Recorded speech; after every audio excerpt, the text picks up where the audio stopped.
Il-fundatur u kap eżekuttiv ta' eCaps Technologies Matthew Bezzina ħabbar li wara tlestija ta' pjattaforma teknoloġika b'appoġġ finanzjarju mill-Bank Malti għall-Iżvilupp, l-MDB u l-Bank of Valletta se tkun tista' tkabbar l-operat tagħha lil minn xutna. Dan intqal waqt żjara mill-Prim Ministru Robert Abela akkumpanjat mill-Ministru għat-Trasport Chris Bonnet waqt l-inawgurazzjoni tal-kwartieri ġodda ta' eCaps Technologies f'San Ġiljan.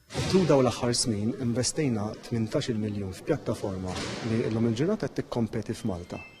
Imma l-istess pjattaforma llum qed tiġi fornita f'pajjiżi differenti Ewropej. Is-Sur Bezzina ħabbar li l-kumpanija permezz ta' din it-teknoloġija espandiet għall-ewwel darba fir-Renju Unit fi Bristol qed topera wkoll permezz ta' servizz FemRide, sistema ta' ride hailing esklusivament għan-nisa f'Berlin, il-Ġermanja. Dan apparti l-operat diġà stabbilit tagħha f'Ateni u r-Rumanija, su ieħor barra l-Unjoni Ewropea mistenni jitħabbar fil-ġimgħat li ġejjin.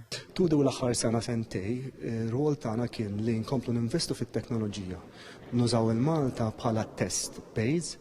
Once li provajna li t-teknoloġija taħdem Malta u kapaċi tikkompeti Malta, llum operaturi barranin li qegħdin fl-istess sitwazzjoni li eCaps kienet 10 snin ilu qed jindunaw li t-teknoloġija tagħna iva tista' tikkompeti. U bekk aħna llum il-ġurnata qed inbiħħu t-teknoloġija tagħna lill-operaturi barranin li għandhom bżonn jiddiġitalizzaw.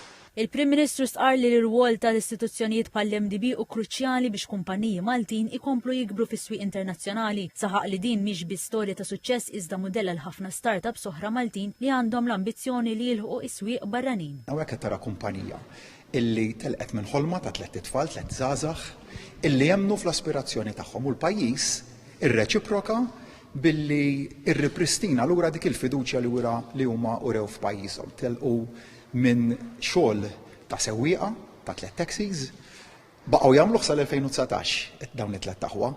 Illum ħadmu jagħtu x-xogħol lil madwar 500 persuna. Tem li l-viżjoni tal-kumpanija taqbel ma' dik tal-Gvern, partikolarment ma' viżjoni 2050 deskritta minnu bħala linja gwida ta' fejn il-Gvern irid jieħu il-pajjiż.